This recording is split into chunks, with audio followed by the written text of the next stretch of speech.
Jemi rikthyer sërish në studio me pamjet nga godina e shembur tek ish këneta në Durrës, ku ndodhet kolegja jon Bruna Kërçyku, me shpresën se aty do të kemi të mbijetuar, pasi siç na ka raportuar Bruna gjatë gjithë kohës, kemi një person, një të ri, i cili jep shpresë sepse ka komunikuar me skuadrat e shpëtimit me telefonin e tij celular, ndonse lajmi i hidhur ishte se 2 pjesëtarë të familjes janë nxjerrë pa jetë nga këto rënoja.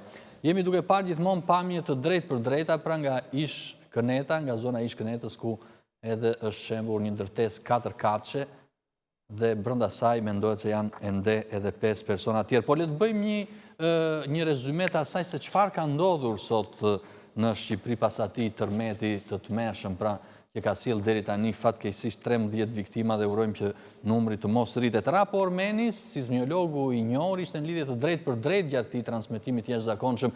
Le të ndjekim se ç'tha ai për tërmetin e sotëm.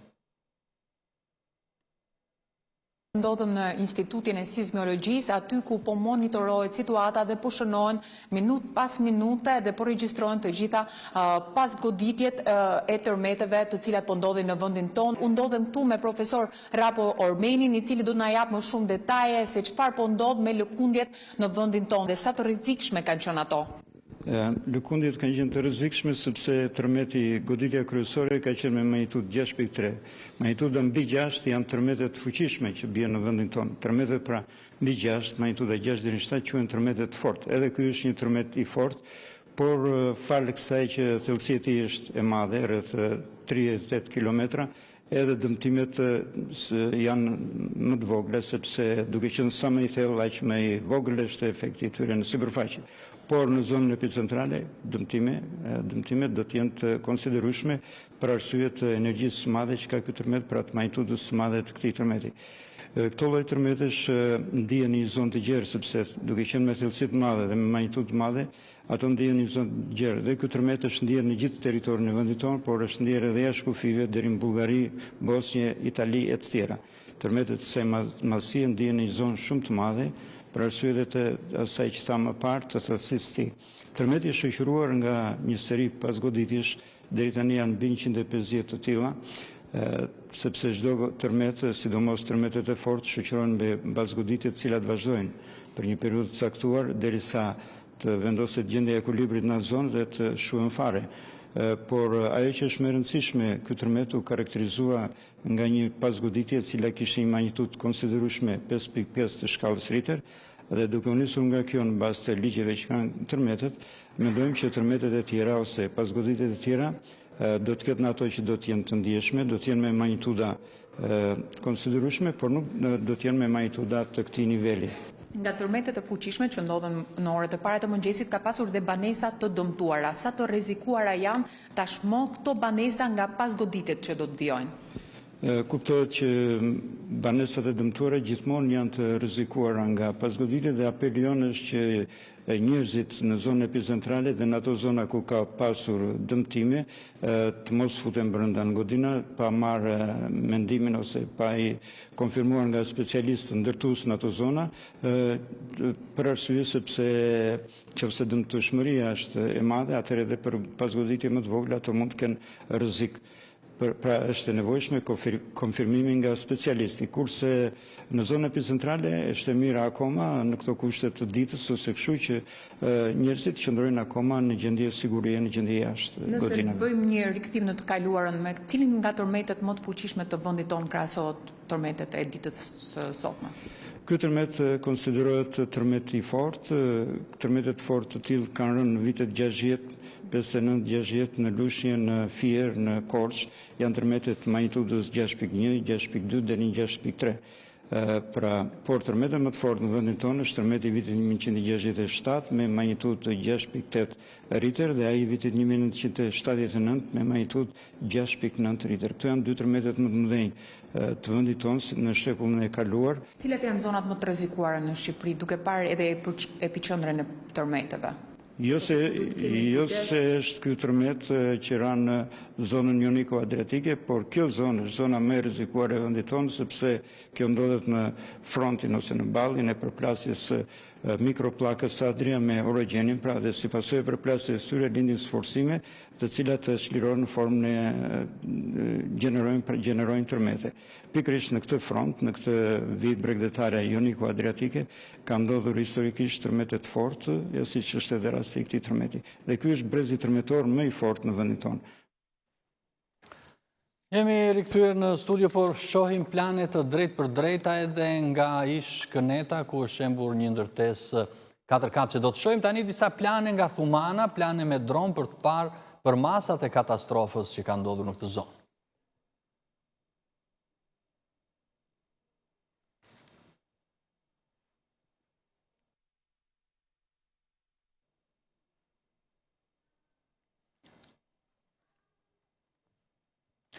Jeni duke parë gjithmonë pamje të drejt për drejta nga droni, në fakt, nga momentet e operacioneve të shpëtimit, ku kolegu Muhamet Veliu në fakt na solli në mënyrë të detajuar raportimet nga kjo zonë, ku deri tani janë nxjerrë fatkeqësisht 2 trupa të vdekur, mes cilëve edhe një fëmijë.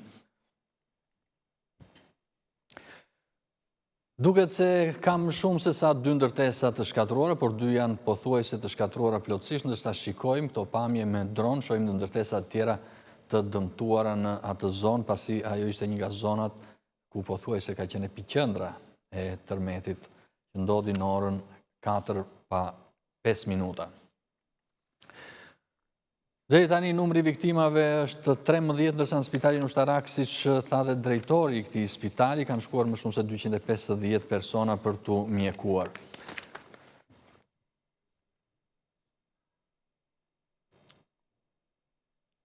Deri tani 38 persona duhet thënë se janë shpëtuar nga grupet e shpëtimit në total.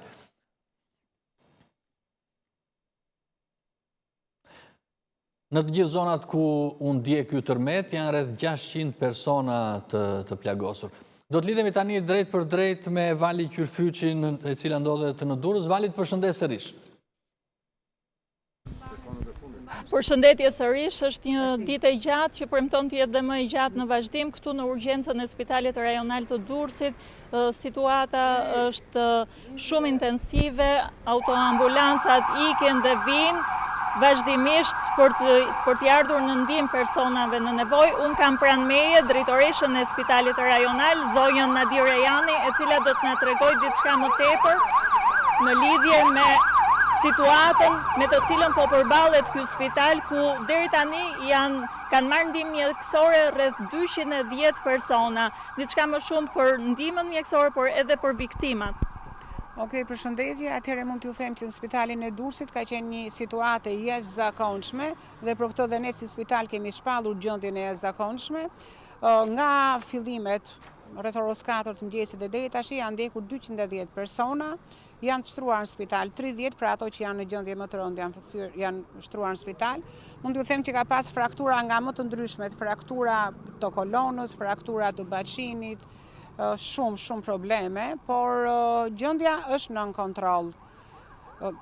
Fatkeqësisht kemi 7 të vdekur nga Tërmeti që kanë ardhur të vdekur në spital, janë në ambientet e morgut, por për momentin jemi nën kontroll, pacientët janë ndjekur vazhdimisht, janë mirë. Presim sepse thonë që ka pallate që janë të rënuara, presim akoma, shpresojmë që mos kemi probleme me jetën. Mund të them që këto që janë nuk janë me rrezik për jetën. Kjo është një gjë shumë e mirë. Ka qenë një organizim i stafit i mrekullueshëm. Ndërkohë, keni pasur pajisje dhe medikamente të mjaftueshme apo keni kërkuar ndihmë për t'u plotësuar? Të gjitha kanë qenë në spital, pajisjet, medikamentet, materialet e mjekimit kanë qenë në spital dhe vazhdojnë të jenë. Me që ma the këtë, dua të falenderoj të gjithë stafin e Ministrisë Shëndetësisë, qeverinë shqiptare dhe të gjithë spitalet rajonale me qendrën kombëtare të urgjencës, që na janë gjetur. Ka qenë një solidaritet i papar emocionues, me fjalë nga pavarësisht se qendra kombëtare ishte në alert në këto fjalë dhe në ashu, të gjithë drejtorët e qendrave spitalore duke thënë çfarë keni nevojë, ju sjellim. Kanë ardhur nga Shkodra ekipe, kanë ardhur nga Elbasani, u nisën nga Fieri, u nisën nga Vlora, u nisën nga Lushnja dhe është një solidaritet i papar që i falenderoj shumë. Ndërkohë në terren ekipet e kërkim shpëtimit vazhdojnë të punojnë dhe të nxjerrin nga rënoja të mbijetuar Si paraqitet situata e tyre në rast se vazhdojnë të vinë në spital? Kemi bërë një gjë që me fjalë çfarë ishin në urgjencë, ndoshta juve i pat, ato që ishin në raste më mirë nga shëndeti kemi çuar nëpër pavionet, kemi organizuar gjithë spitalin, të gjitha katet e spitalit, si që të lejmë vendet bosh për ato që mund të vinë në gjendjen çik më të rëndë. Kështu që për momentin vendet poshtë në urgjencë janë të lira për të pritur tjerë. Pra kemi të gjitha Vali, të falenderoj Vali ty edhe doktoreshën. Duhet shkojmë tani tek Muhamet Veliu, pra në Thuman, aty ku duket se po nxiret një tjetër person nga rënojat e pallatit shkatruar. Po, Muhamet. Ilir, përshëndetje, lajmi mirë nga Thumana, autoritetet emergjencave civile dhe grupi kërkim shpëtimit ka mundur të arritë të komunikoj me një 25 vjeçar, ajo është i gjallë, vetëm pas pak momentesh ai pritet të dalë nga rënojat e këtij pallati. Siç mund ta shikoni, neve kemi ndryshuar kënd, jemi duke raportuar nga pjesa lindore e këtij pallati, ku edhe këtu ka një grup i cili po kërkon për të mbijetuar. Bëhet fjalë për 25 vjeçarin Sajmir Gregu. Konfirmohet, ai është gjallë, por është ende e vështirë për ta nxjerrë nga rënojat, po bëhen përpjekjet e fundit.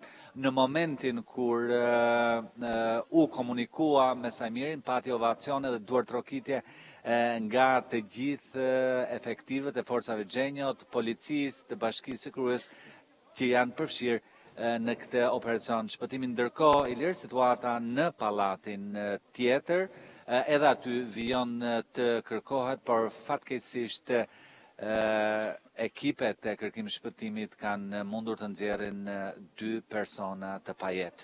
Në fund, Muhamet, edhe një lajm i mirë, që na bën pak optimist, apo jo? Patjetër, lajmi i Sajmir Gregu, 25 vjeçarit, është një lajm i mirë, nga këtu ku unë jam duke raportuar, pasi vetëm rreth 40 minutave më parë ne pam nga krau tjetër i këtij pallati të dilnin pa jetë, gjyshja së bashku me mbesën e saj të vogël, të cilët e quan në 5 numrin e viktimave të këtu në Thuman. Dhe le shpresojmë se sipas për llogaritjeve atje, të paktën të atyre çfarë deklaronin banorët, ishin 7 persona brenda. Le të shpresojmë që pjesa tjetër e njerëzve të jenë gjallë dhe të dalin shëndoshë mirë nga rënoja. Domethënë, atje duhet të jenë edhe 4 persona të tjerë përveç djaloshit që duhet dali tani, apo jo? Nëse do të jenë 7. Shpresojmë shumë, Ilir. Me gjasë krahas Sajmir Gregut, aty është edhe babai i tij. Ja, këto janë momentet, është përpjekja e fundit. Kanë mundur të nxjerrën Sajmir Gregun nga rënoja, siç e panë, ka duartrokitje, ka ovacion, ka gëzim, një lajm i mirë, i cili na bën optimist edhe për babain e Sajmir Gregut. Janë këto pamjet drejt për drejta. Ka dalë Sajmir Gregu, fatmirësisht një lajm i mirë më në fund nga Thumana. Në momente emocionuese, në momente të vështira, ka mundur. Të kuptoj, Muhamet. Ka mundur Sajmir Gregu t'ja dal nga kjo tragjedi, nga ky tërmet, ai po drejtohet drejt spitalit të traumës në Tiranë. Momente të jashtëzakonshme, heroik, me plot fjalën të gjithë efektivet e gjenjos, të policisë, qytetarët, të cilët janë përfshirë në këtë operacion shpëtimi. Fatmirësisht lajm i mirë, Sajmir Gregu është gjallë, ai ka mundur të mbijetojë.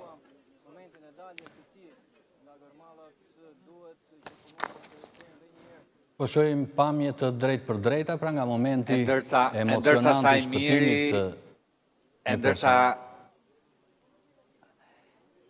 Nëse Samir Gregu Ilir është drejtuar drejt spitalit, këtu kërkim shpëtimi nuk është një kapitull i mbyllur.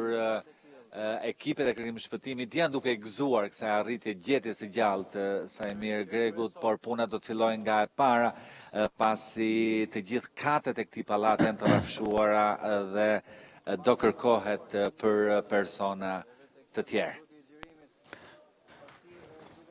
Po shohim pra pamje të drejt për drejta nga Thumana, ku fatmirësisht pra kishim më në fund një lajm të mirë dhe shumë emocionues. Kolegu Muhamet Veliu përlot në fakt dhe me të drejtë, sepse deri tani kemi parë vetëm viktima që kanë dalë nga rënojat. Muhamet. Ka lëkundje Ilir, ka lëkundje të tjera tërmeti këtu në Thuman dhe na sugjerohet nga forcat e rinë të largohemi, pasi shumë afër këtij pallati është një ndërtesë e vjetër dhe ajo e dëmtuar. Këshillohemi të largohemi nga ky perimetër në cilin ne jemi pozicionuar dhe jemi duke raportuar. Kështu që pikërisht këto lëkundjet të lehta, sado të lehta tërmeti të jenë ja bëjnë të vështirë punën e forcave të kërkimit shpëtimit, pasi duhet ta ndërpresin punën, duhet të largohet. Siç mund ta shikoni, është një pallat i cili gati në të rënë dhe rreziku është potencialisht i madh. Muhamet, falenderoj për këto informacione që na solle, për këtë përshkrim që vetëm një gazetar, një koleg i mrekullueshëm si ty mund ta bëj.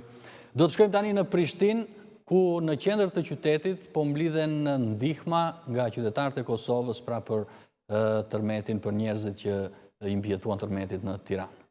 Do të lidhemi me Alberta Ashanin, apo jo? Po, Alberta. Përshëndetje Ilir, si që thatë edhe ju, pra kemi këtu në sheshin Zahir Pajaziti në një pikë grumbulluese të veshmbathjeve, po ashtu të elementeve të tjera të nevojshme për ushqim, por edhe batanie në rast të strehimit të qytetarëve të cilët tashmë janë prekur nga tërmeti. Kësaj radhe e kemi tifozët plisat ata të cilët e kanë vendosur këtë pikë grumbulluese për të na treguar më tepër se sa kanë arritur të mbledhin deri tani dhe si është gjendja, pra për na treguar se sa qytetarë janë duke dalur vullnetar për t'ju ndihmuar bashkombasve të tyre. E kemi këtu antarin e kryesisë së tifozëve plisat, Kushtrim Ramadani. Përshëndetje Kushtrim. Përshëndetje gjithë juve dhe shpreh keqardhje për të gjithë ata cilët kanë ndruar jetë sot në rastin, do me thonë, në tërmetit që ka ndodhur në Shqipëri. Ndjehemi të gjithë të njëjsoj sikur ata që janë, edhe në situata të tilla duhet të jemi të gjithë bashkë. Ne jemi një dhe dhimbja e cili do prej tyre është edhe dhimbja jonë. Ne kemi bërë organizimin me mbledh veshmbathje, ushqime, mjete financiare çka do që ka nevojë për vllazërit tonë dhe motrat tona në Shqipëri.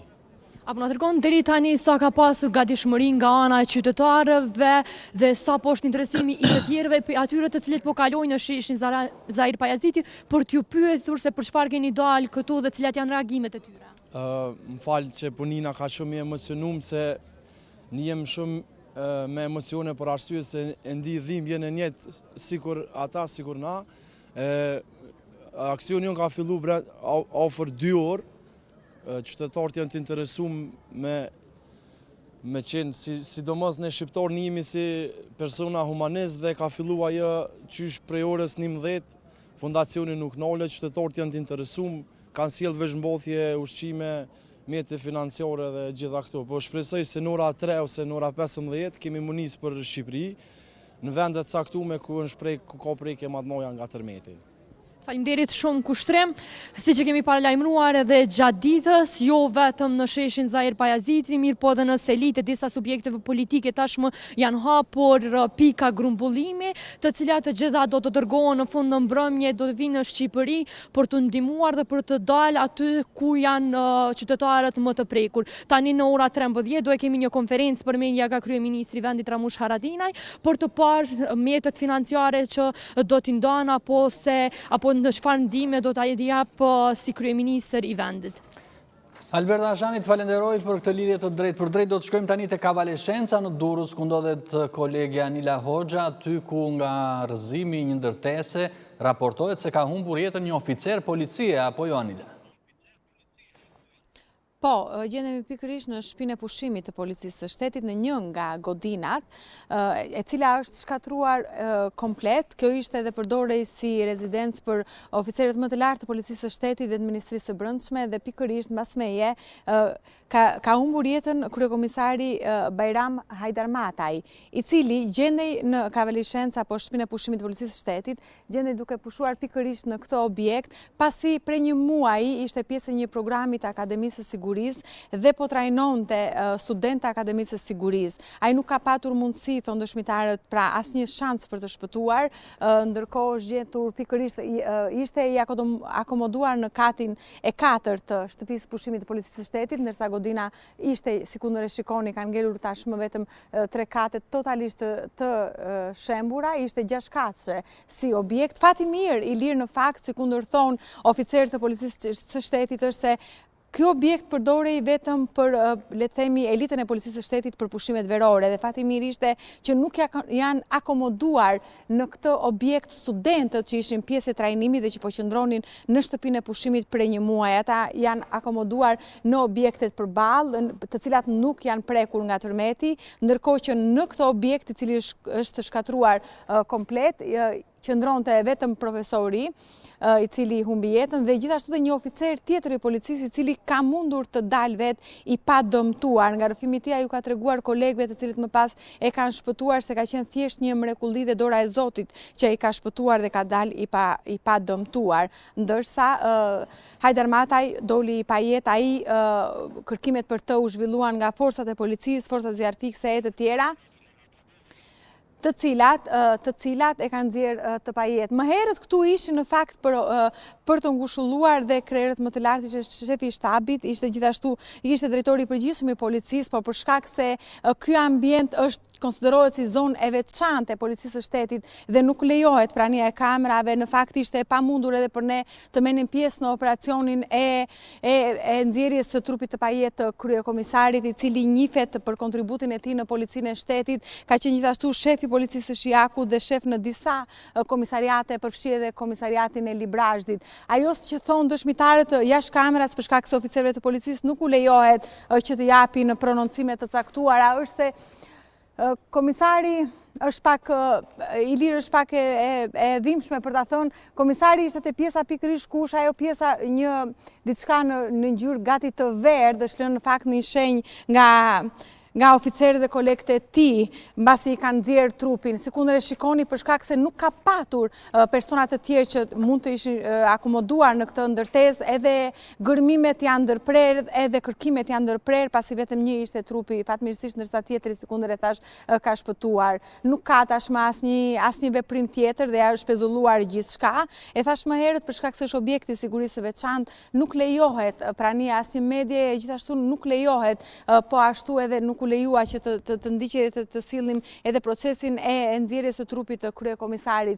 Pjesa tjetër, sikundër mund ta shikoni, në fakt i lirë, edhe gjatë tërmetit të muajit shtator, kjo godinë është tronditur, sikundër mjaft godina të tjera në Durrës dhe në Tiranë, madje në këtë godinë gjatë asaj kohe kur ndodhi tërmeti i muajit shtator, ka patur përfaqësues të disa misioneve të huaja, të cilat asistojnë policinë e shtetit dhe trajnojnë oficerët e policisë, kuptohet jo vetëm pranë Akademisë së Sigurisë, por një nga kurset e trajnimit që zhvillohet ka qenë këtu, e madje ata në atë kohë kanë dalë mjaft të alarmuar dhe të friksuar, sikur çdo që alarmohet dhe friksohet dhe futet në kaos nga tërmeti, si të gjithë ne, Ilir. Po. Anila, të falenderoj për këto raportime të detajuara që na bëre nga kavalishenca e Durrësit ku humbi jetën pra një komisar, një drejtues i lartë i policisë. Do të shkojmë tani te Andi Bora. Andi, përshëndes sërish. Çfarë po ndodh aty ku je ti? Përshëndetje Ilira dhe një herë në këtë transmetim të drejtë për drejtë, nuk ka të reja. Aksioni vazhdon që prej orës 4:30 të mëngjesit për të nxjerrë personat që kanë mbetur brenda në ndërtesën 5 katëshe, e cila urrëzuar si pasojë e tërmetit, siç mund të shihet pas meje. Aksioni po vazhdon, ku janë të përfshirë forcat e policisë, po ashtu edhe trupat ushtarake, megjithatë vazhdon të jetë tmerrësisht shumë e vështirë. Duhet thënë, i vetmi person që është arritur të nxjerrë këtu ka qenë viktima e parë, e cila ka qenë studentja e cila u nxor e pa jetë nga ky pallat.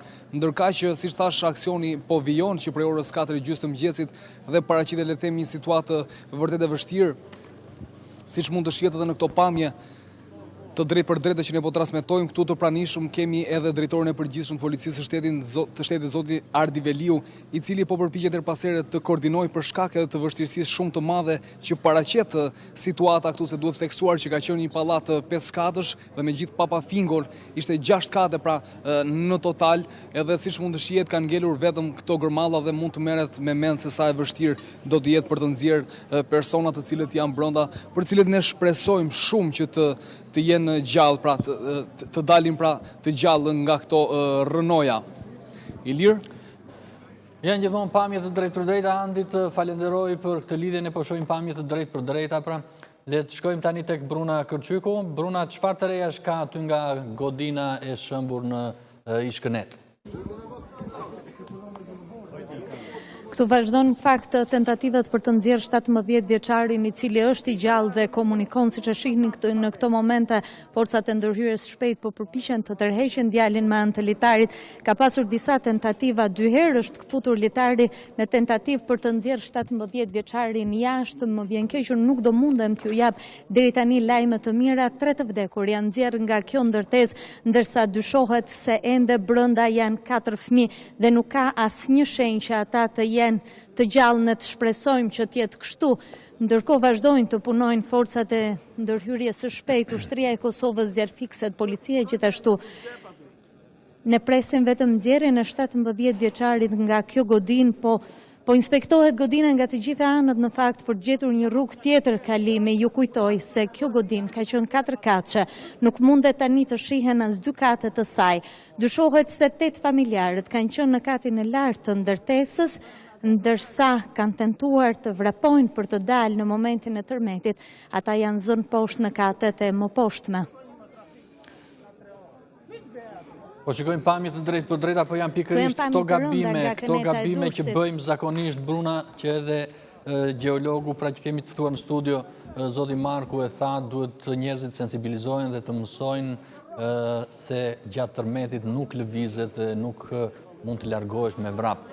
Megjithatë, le të shpresojmë se... Le të themi që ka një mungesë kulture, por edhe paniku në një goditje të tillë është i pranishëm, dhe sidomos po flasim për një familje që kryefamiljari ndodhet në emigracion dhe ka qenë zonja me fëmijët e saj në shtëpi. Kjo e bën edhe pak më tepër të ndjeshme situatën në momentin që i zoti i shtëpisë nuk ka qenë aty dhe një grua me fëmijë janë më...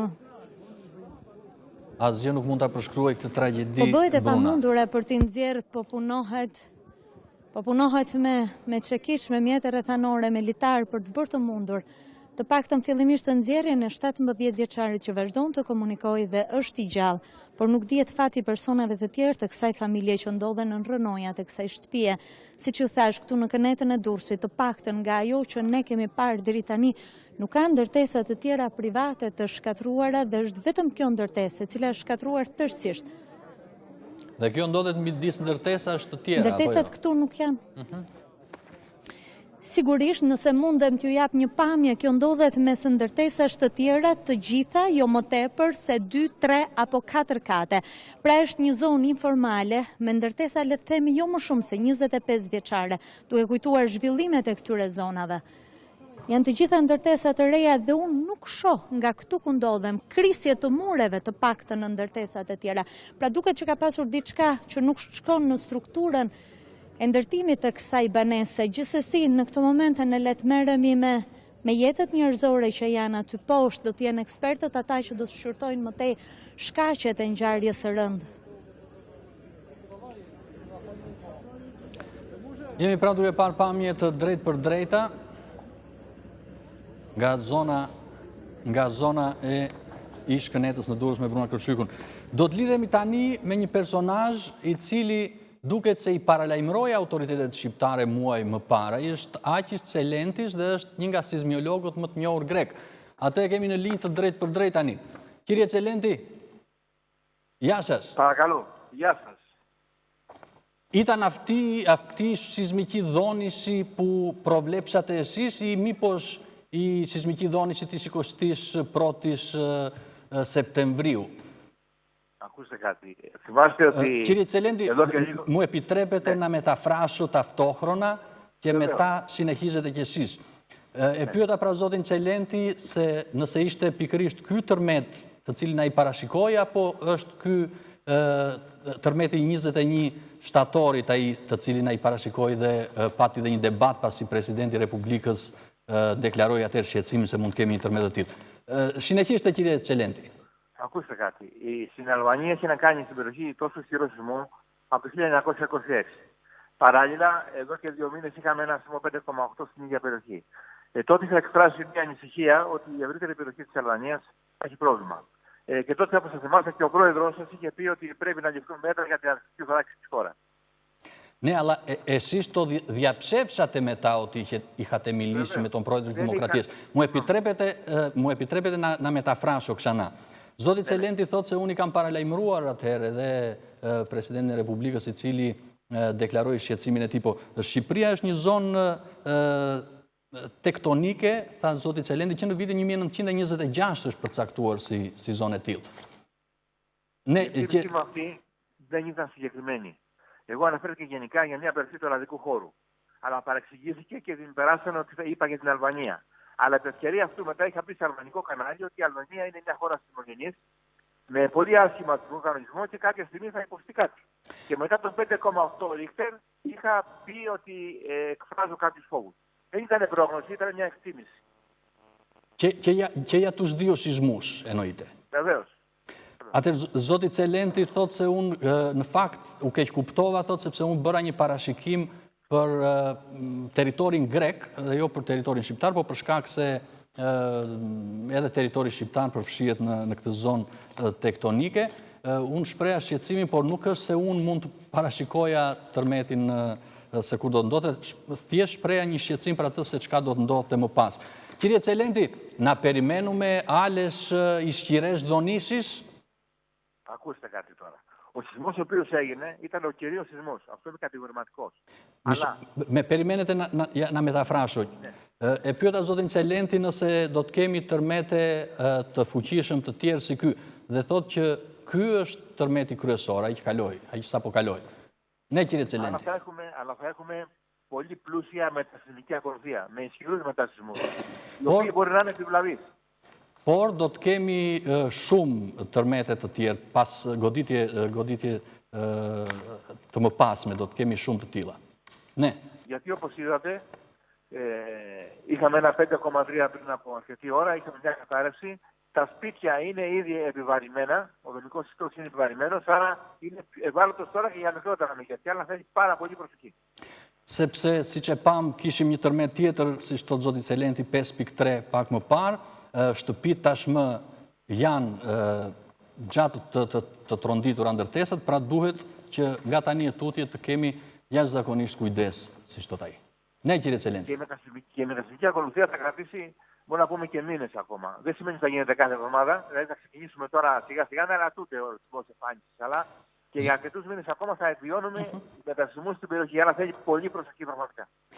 Zoti Çelenti thotë se do të kemi pasoja në muajt në vazhdim, kjo nuk do të thotë se do të kemi tërmete çdo javë, do të jenë këto goditjet e pas tërmetit, këto goditjet e vogla dhe duhet nga tani në disa muaj në vazhdim duhet kemi shumë kujdes, si shpreh ai. Κύριε Τσελέντη, σας ευχαριστώ για αυτή την τηλεφωνική συνομιλία. Εγώ ευχαριστώ. Yes. Kështu pra kishim në linjë të drejt për drejt një nga sismiologët e njohur grek. Do të shkojmë tani tek Anila Hoxha. Anila. Po. Jam ende në shtëpinë e pushimit të policisë, jam disa metra larg objektit të rënuar ku mi jetën kryekomisaria Hajdar Mataj. Dhe jam me disa qytetarë të cilët tërmetet po i ndjekin këmba këmbës.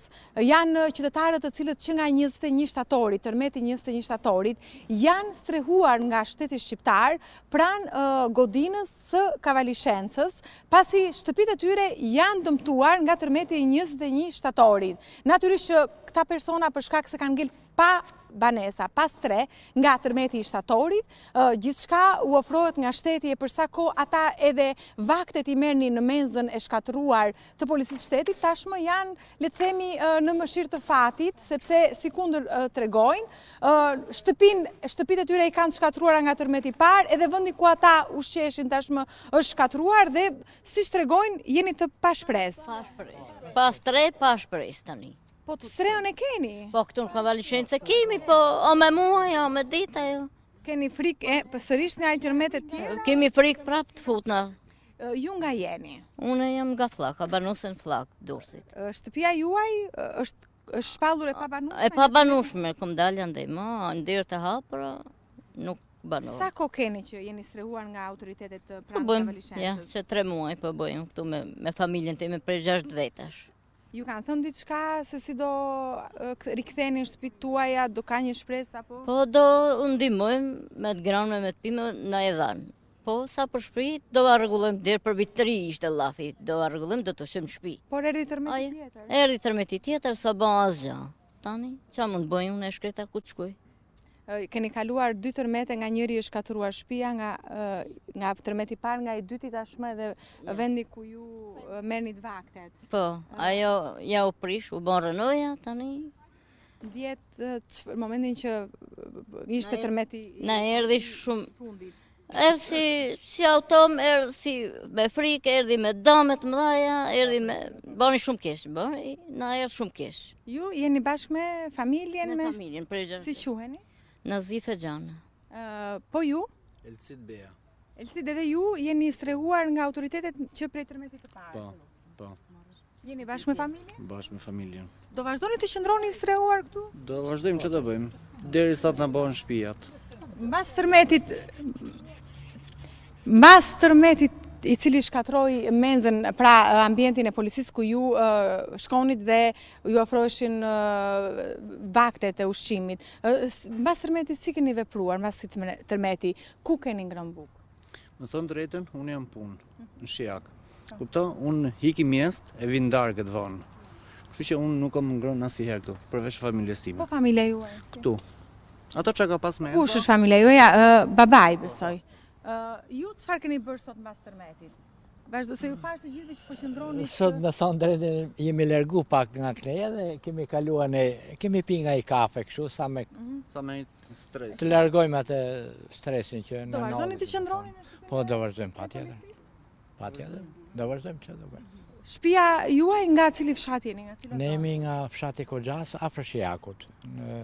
Shijaku në kap. Që nga shtatori i shkatruar? Po. Nuk jeni kthyer më në atë banesë? Jo, si mi këthy.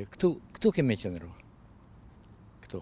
Dhe ky tërmet sërish ju? Edhe këte e përballum, po na nimov Zoti. Inshallah me kaq qoftë. Një apel për sa kohë ju tashmë nuk keni dhe ku të shkoni për të, duke qenë se s'keni asnjë ndihmë dhe ju vaktet i merrnit në menzën e policisë shtetit. Çfarë them, i falenderoj për mikpritjen që na kanë bë, jemi shumë të kënaqë për këtë. Edhe me kaq jemi shumë të kënaqë. Qoftë me kaq kjo punë. Qoftë me kaq. Kjo është, nuk kam çfarë më thonë.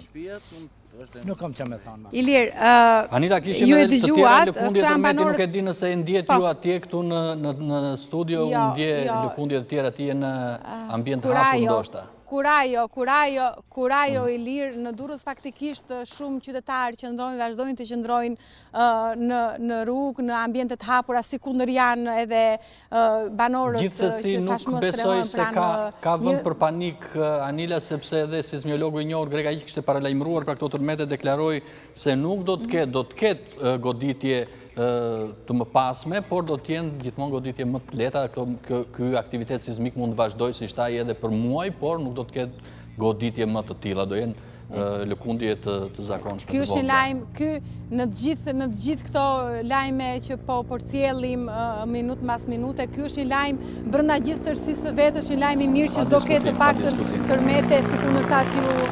Megjithatë, sidoqoftë frika i zotëron njerëzit në këto momente, Ilir, du ta kemi parasysh. Frika i zotëron dhe sido që t'jetë ja, ju shikoni qytetarët, vazhdojnë të qëndrojnë jashtë aq më tepër që kanë kaluar dhe një tërmet tjetër prej të cilit ata kanë humbur edhe shtëpitë e tyre, edhe janë, le të themi, veç jetës dhe njëri tjetrit s'kan asgjë tjetër, Ilir.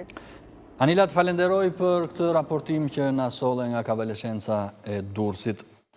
Do të shkojmë tani në spitalin e traumës, nuk e di nëse kolegja ndodhet atje dhe presim edhe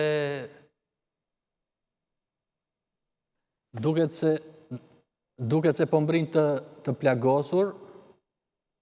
Më njoftojnë se mbrin një e plagosur, një zonjë e plagosur pra në spitalin e traumës. Shojmë dhe Alma Demirajn, e cila po përpiqet që të mësoj më shumë në lidhje me këtë. Duket se është në gjendje shoku nga lëvizjet që shohim atje. Po, Alma? Një zonjë e cila ka mësuar për humbjen e një vajze 5 vjeçare dhe ajo në gjendje shoku i ka rënë të fikët këtu në oborin e spitalit të traumës. Bëhet fjalë për familjen Lala, pra në thuman të fushkrujës, ku ka shpëtuar vetëm e zonja e shtëpis dhe djali i saj 10 vjeçar, ndërkohë ka humbur jetën vajza e vogël 5 vjeçare. Si dhe gjyshja, e cila nuk ka mundur të shpëtojë të mbesën dhe kanë humbur jetën të dyja. Ndërkohë, e Joma është në gjendje të mirë, le të themi jashtë rrezikut për jetën bashkë me djalin e saj 10 vjeçar, pra bëhet fjalë për familjen Lala. Në këto momente pritet të mbërridhe i ati, i cili ishte emigrant në Greqi dhe kishte shkuar të punonte atje dhe them se është një ditë shumë fatkeqe për të kur të mësoj që nuk do të gjej vajzën 5 vjeçare dhe të Jomën. Janë momente shumë të trishta, Ilir, këto që po përjetojmë në spitalin e traumës, pasi ka të afërm që vinë interesohen për, janë 13 viktima, tashmë të konfirmuara zyrtarisht, shpresojmë të mos ketë të tjerë, por janë të afërm që janë afruar pranë oborrit të spitalit të traumës dhe mësojnë për humbjen e jetëve të afërmve të tyre. Është një situatë e rëndë kaotike në spital, ndërkohë që ekipi mjekësor po bën të pamundurën për të ofruar ndihmë për të mbijetuarit që kanë mbërritur me urgjenca në këtë spital, pra për t'i dhënë atyre ndihmën e parë, si dhe për të shpëtuar jetën atyre. Ndoshta Alma, më pas do të kemi dhe Ministrin e Shëndetësisë, e cila ndodhet aty, apo jo? Mund të kemi dhe një deklaratë prej saj. Zonja Manastirliu ka mbritur me njërë nga spitali i Durrësit, ndodhet brenda në spitalin e traumës duke vizituar pacientët që janë duke u trajtuar këtu. Pritet nga momenti në moment të dalë dhe të na bëjë një deklaratë mbi të gjithë situatën shëndetësore pra të dëmtuarve të ditës së sotme nga Tërmeti orëve të para të mëngjesit. Pritet që ajo të dali nga momenti në moment, megjithatë thash është një situatë kaotike, le të themi, ka të afërm që vinë, vajtojnë, pasi kanë mësuar për ata që kanë të afërmit e tyre që kanë humbur jetën, ka të tjerë që vinë për të marrë mjekimin e duhur. Kemi parë dhe pacientët cilët kishin planifikuar sot që do të bënin grafi apo që janë trajtuar në ditët në vijim, por janë kthyer mbrapsht duke i lënë kohë të vinë një ditë tjetër.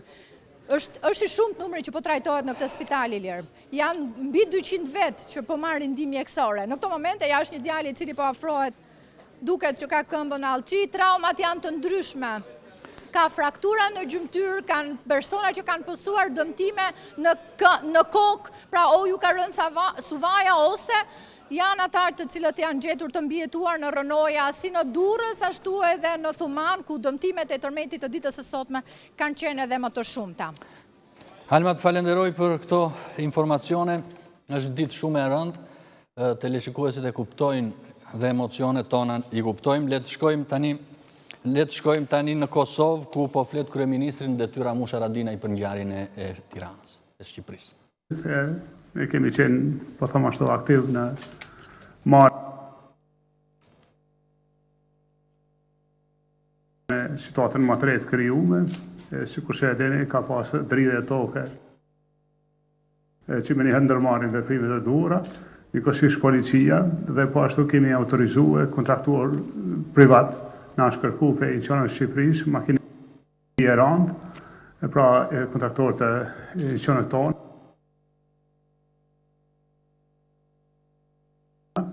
Kanë ndërmarrë me njëherë veprimet me shkuë, sepse kërkohet hapja e arritjeve deri te vendi i gërmadhave ose i objekteve të rënuara. Kemi dhënë pashtu autorizimin e kem kërku me njëherë që njësi veçanta të kompanive tona publike, si rasti i Kekut, Gjarfiksit i kama të përgatitur, po Trepçës edhe të vinjera tjera me ju përgjigjë. E falenderojmë pashtu një solidaritet ma qytetar që ekziston çdo kund, pra në Kosovë edhe të gjithë bashkombësit tanë, edhe mendoj që është një mënyrë e mirë e të qëndrumit afër këto rrethana për Edicionin të Shqipërisë, për shtetin shqiptar, për qytetarët, për bashkombësit tanë gjithë atje. Lutemi që numri i viktima mos rritet, edhe që pra kjo të jetë dridhja e fundit. Megjithatë, pra, edhe Kosova duhet jetë përgatitur në raste rrethanave të tilla. Protokollet e parapame duhet jenë funksionale dhe mund të them që në Kosovë ka një gjendje bukur të qartë, operative, në rast të ndonjë situate të këtij, pra nëse tërmeti do të jetë i shkallës më të lartë, e shpresojmë që kurrë do të ketë, po mendoj se në Kosovë ka një përgatitje, po them ashtu, operative, në situata të jashtëzakonshme dhe ato i elaboruam edhe një herë në kohët e mbledhjes qeverisë. Falenderoj kabinetin qevetar gjithë për përkraje pa dallim, edhe për veprimet e ndërmarra, po edhe për ndihmën e parë financiare që është 500.000 euro për damat edhe për familjet e prekunve. Jam ju urdhani. Katrin Zymberi për televizionit të shtatë. Zotë Radinaj, në media paraprakisht u raportu edhe për disa persona cilët janë nga Kosova. Nuk e di nëse veç se keni ju informacion nëse ka Kosovar në rrënoja. Gjithashtu një pyetje tjetër ka të bëj me vendimet e djeshme që keni marrë në AKI. Keni prit 8 muaj për me bë emrimin e kryeinspektorit të AKI-s, edhe në fund është bë një emrim politik. Gjithashtu në një konferencë paraprake keni pason që nuk e di nëse kam legitimitet për me pas emnimet të shefit të AKI-s dhe kryeinspektorit. A e keni vërtetu nëse vërtet keni legitimitet të pas parasysh në detyrë? Faleminderit. Tani sa i përket qytetarëve të Kosovës ose shtetasve të Kosovës, jemi në komunikim me Edicionin të Shqipërisë, dhe shka identifikim të qymë ashtu të personave që kanë ndru jetë ose kanë vdek. Pa janë kryesisht komunikime të para mediale në vendngjarje, por do të priten verifikime tjera ose autopsit. Edhe një verifikim, po të themi, edicionet specializuar për këte, që mos nëzitohet me dhonë lajme, që është rrezik me shkaktu edhe, po thëmë ashtu, traumë ose lajme të gavume. Edhe po preshim, pra nuk kemi të konfirmume, është folë, po ambasada jonë është atje në teren, edhe ambasada e Kosovës, po edicionet tjera Shqipërisë, që kështë edhe në drejtori policisë veç ka shkuë në i Kosovës, është në rrugë për në vendngjarje. Tek emrimi i drejtorit të AKI-s edhe të kryeinspektorit ose inspektorit gjeneral, kam ushtru funksionet e mija në bazë të vetdijes edhe në bazë të kompetencave që kam.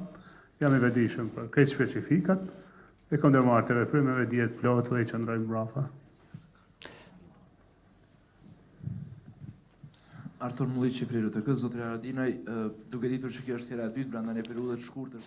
Ishim në lidhje të drejt për drejt me Prishtinën, ku kryeministrin detyrë Ramush Haradinaj foli në lidhje me zhvillimet pas tërmetit në Shqipëri. Do të lidhemi tani me Elda Mengën, e cila ndodhet në sheshin Skënderbej, pasi gjithë vëmendja në fakt është përqendruar në Thuman dhe në Durrës, por edhe në sheshin Skënderbej duhet të shohim se si po e përjetojnë qytetarët e Tiranës gjithë këtë zhvillim të pas tërmetit. Po Elda. Ilir të përshëndes sërish, kryeqytetasit i kanë kaluar orët e ankthit tashmë, por ende ndihet frika dhe paniku por orët e mbrëmjes. Kjo shihet më qartë edhe në shesh, aty ku qytetarët kanë dalë të shumt duke qëndruar, pra dhe duke mos u futur në banesat e tyre. Më të friksuarit duken fëmijët dhe të rinj, të cilët kanë detyruar edhe familjarët apo prindërit për t'i nxjerrë jashtë banesave, aty ku ndihen edhe më të sigurt. Në kryeqytet, ashtu sikur se dhe ju e përmendët, nuk ka qenë vatra e nxehtë e tërmeteve, megjithatë kryeqytetasit janë solidarizuar me 2 vatrat e nxehta, Durrësin dhe Thumanën, për të cilën janë lutur që të paktën të mos ketë viktima dhe sa më pak të lënduar. Ne do përpiqemi të marrim edhe disa komente apo prononcime nga ana e qytetarëve, të cilët mund të mësojmë më shumë se ku e kanë kaluar mbrëmjen e djeshme apo ku do të vijojnë të qëndrojnë mbrëmjen e sotme, për shkak edhe të paralajmërimeve se lëkundjet e tokës do të vijojnë edhe në orët në vijim, edhe pse më të lehta dhe rreziku sipas sismologëve tashmë rreziku i madh ka kaluar. Nuk e di nëse edhe operatori Artan Hasku më ndjek me këto pamje. Përshëndetje, si kaluat? Përshëndetje, si kaluat? Jemi live. Si qanë, lutem. Ku e kaluat tërmetin mbrëm? Ku ishi? Në shtëpi? Ishi të panikosur? Ja, posh. Ku do qëndronin sonte? Në shtëpi, se në shtëpi private. Me sa duket, zotëria duke qenë se ka dhe një shtëpi private, ndihet edhe më i sigurt për jetën e tij, pasi ka mundësi edhe të dalë më shpejt jashtë kur të jenë edhe lëkundjet më të mëdha të tërmetit. Ella, të falenderoj për këtë lidhje të drejt për drejt nga sheshi Skënderbej ku ti ndodhesh. Le të shohim se si kanë reaguar edhe vendet fqinj dhe vendet e Bashkimit Evropian pas tërmetit shkatrues që goditi sot Shqipërinë. Pas tërmetit shkatrues që goditi vendin nga Europa mbrin një valë solidariteti. Jemi të gjithë në krah të Shqipërisë, ka shkruar në Twitter presidenti i Parlamentit Evropian David Sassoli, i trishtuar të dëgjoj lajmet që vijnë nga Shqipëria. E gjithë Europa është në solidaritet me këtë vend dhe popullin e tij. Mendimet tona janë për viktimat dhe të afërmit e tyre, ishte mesazhi i Sassolit. Lëvizja në ndihmë të Shqipërisë ka nisur me shpejtësi. Kryeministri italian Giuseppe Conte dhe ai grek Kyriakos Mitsotakis kanë dërguar avion me skuadra speciale, siç e bëri të ditur shefi ekzekutivit Edi Rama përmes një serie mesazhesh në rrjetet sociale. Presidenti francez Emmanuel Macron dhe ai turk Recep Tayyip Erdogan kanë shprehur që të dy gatishmërinë e tyre dhe të njëjtën gjë kanë bërë dhe ambasadat e BE-s dhe SBA-s në Tiranë. I menjëhershëm ishte angazhimi i Kosovës, karvani së cilës mendima është nisur tashmë. Tërmeti është ndjerë deri atje, por më pak intensiv dhe shqetësimi në anën tjetër të kufirit duket se është më tepër për popullin shqiptar. Kryeministri malazez Markovic njoftoi se një skuadër speciale po niset drejt Shqipërisë, e po kështu është vënë në lëvizje dhe një skuadër mbështetëse nga Serbia e specializuar për raste emergjencash. Kancelaria gjermane Angela Merkel aktivizoi mekanizmin e ndihmës së emergjencës. Të gatshëm të bëjnë të njëjtën gjë janë edhe kryeministri i Maqedonas Zoran Zaev dhe ai bullgar Bojko Borisov. The Guardian shkruan sa kaq se nisur nga pamjet e ndërtesave të shëmbura apo atyre të dëmtuara. Ky mund të ketë qenë një tërmet më i fuqishëm se ai i vitit 1979 që rrafshoi një lagje të tërë në qytetin e Shkodrës. Dërsa tani do të shfaqim në ekran një tabel ku do të shikoni disa numrat llogarish bankare ku mund të hidhni para, ku mund të ndihmoni pra për të mbijetuarit dhe për të dëmtuarit nga tërmeti që goditi sot Shqipërinë. Kjo është një nisëm nga Top Media, Top Channel, në ndihmë të familjeve të goditura nga tërmeti prej datës 26 nëntor. Po shikoni numrin e llogarisë bankare në Union Bank, ku mund të ndihmoni gjithë secili me sa të mundeni në lidhje me kapërcimin e këtyre vështirësive dhe këtyre që shkaktoi tërmeti i sotëm. Këto mund t'i gjeni këto të dhëna edhe në faqen tonë të webit topvidchannel.tv. Lëkundjet e tokës kanë qenë lajm kryesor në të gjitha mediat e mëdha ndërkombëtare, ashtu siç pritej dhe nuk mungojnë edhe premtimet për solidarizim.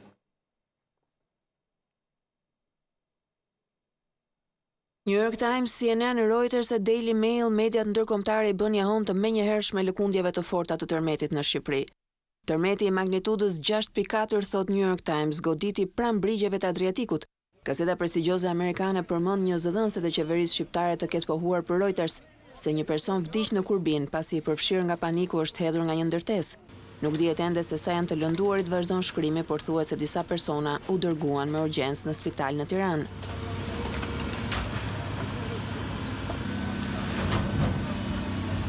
Artikulli thekson gjithashtu se godinat më të dëmtuara ishin në Durrës. New York Times kujton se ky tërmet ra vetëm 2 muaj pasi 10 persona u lënduan dhe qindra banesa pësuan dëmtime në të njëjtën zonë pas tërmetit të magnitudës 5.6 në datën 21 shtator, i cili ishte më i forti deri atëherë që godiste vendin në 30 vjet. Instituti Gjeologjik Amerikan tha se epiqendra e tërmetit ka qenë në një thellësi prej 20 kilometrash sipas CNN-it. Shkollat janë mbyllur në 3 qytete, thot ai, Durrës, Tiranë dhe Lezhë.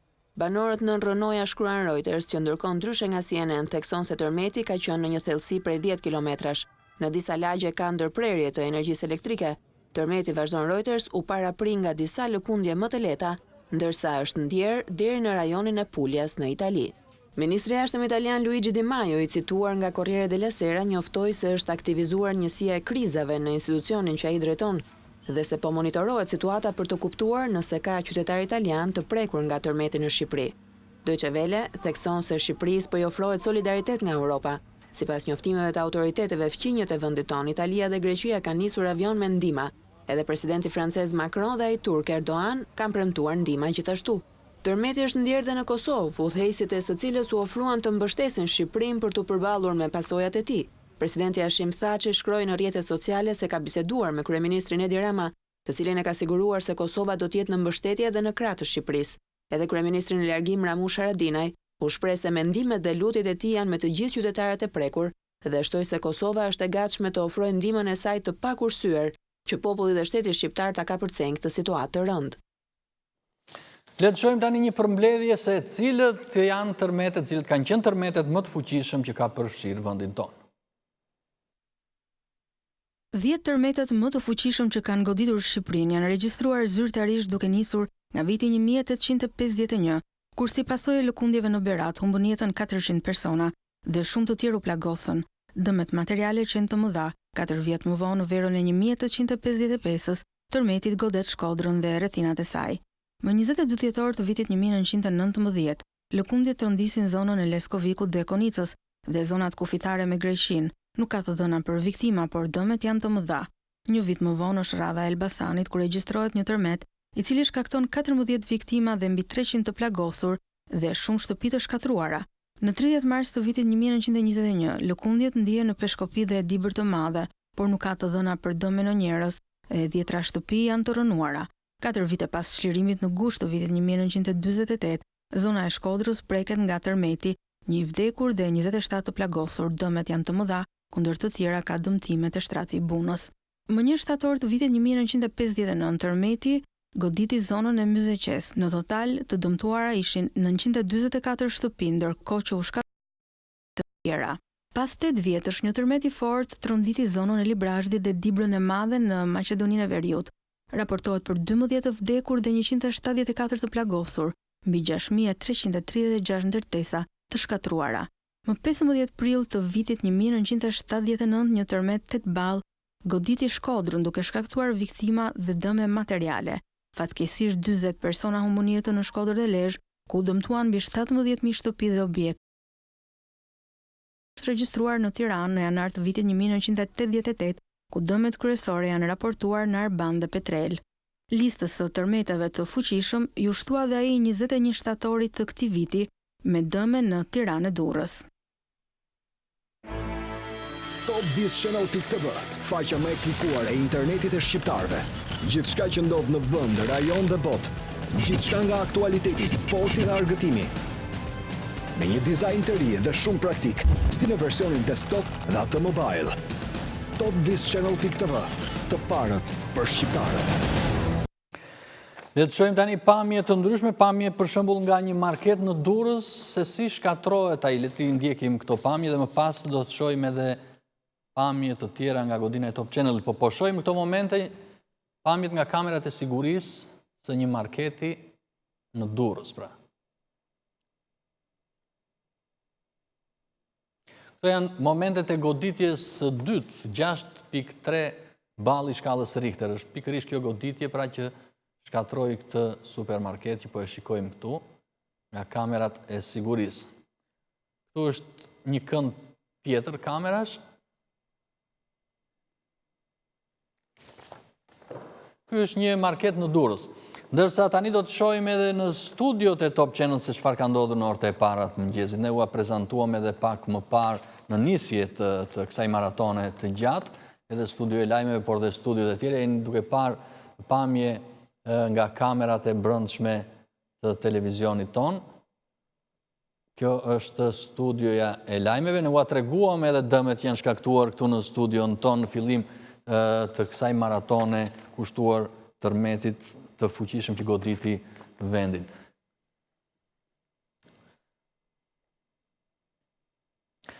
Shikoni pra lëkundjet se si janë përshkruar nga kamerat e brendshme të Top Channel, ndërkohë që lëkundjet kanë vazhduar, duhet thënë edhe gjatë transmetimeve tona të drejt për drejta, edhe këtu në studio, 10 minuta më parë ishte edhe një lëkundje e fundit.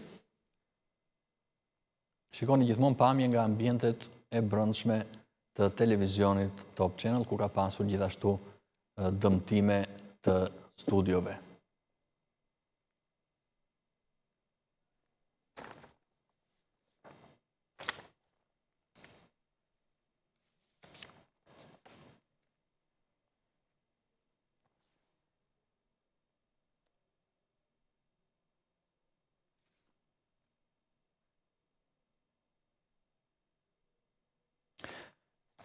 Po shikojmë gjithmonë pamje nga kamerat e brendshme të Top Channel. Kjo është një lëkundje që ka ndodhur në 3:53 minuta. Pam pra pamjet e këtij tërmeti shkatrues. Do të shkojmë tani të shohim pamjet me dron pra nga Thumana, aty nga ku ka raportuar kolegu Muhamet Veliu dhe ku dëmet kanë qenë konsiderueshme 2 pallate të rrëzuara dhe shtëpi me 10 shtëpi të tjera të dëmtuara. Janë pamje pra me dron nga zona e Thumanës.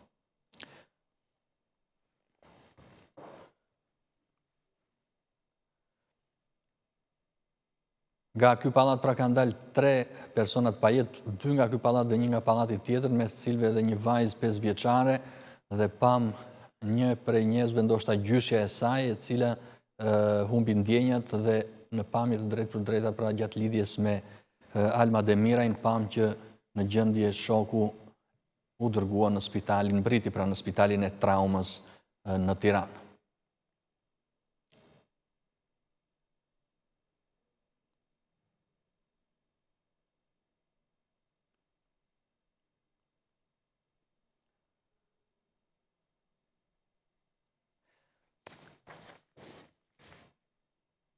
Ndërkohë nga ky pallat që po shikonin pamjet me dron, patëm dhe një lajm të mirë, shpëtoi pra një nga të rinj që ndodhej aty dhe le të ndjekim pamjet e momentit pra të shpëtimit të këtij të riu që raportua drejt për drejt nga Muhamet Veliu.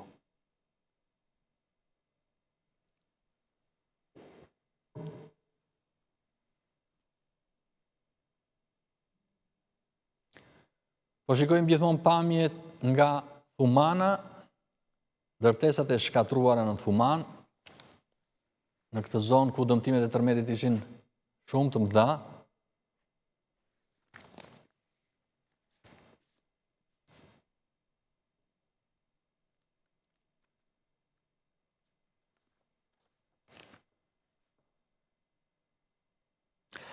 Tani le të shkojmë tek një ndërprerje publicitare, do të kthehemi sërish në studio për të vazhduar këtë maraton mbi ngjarjen e frikshme të tërmetit të mëngjesit në Shqipëri.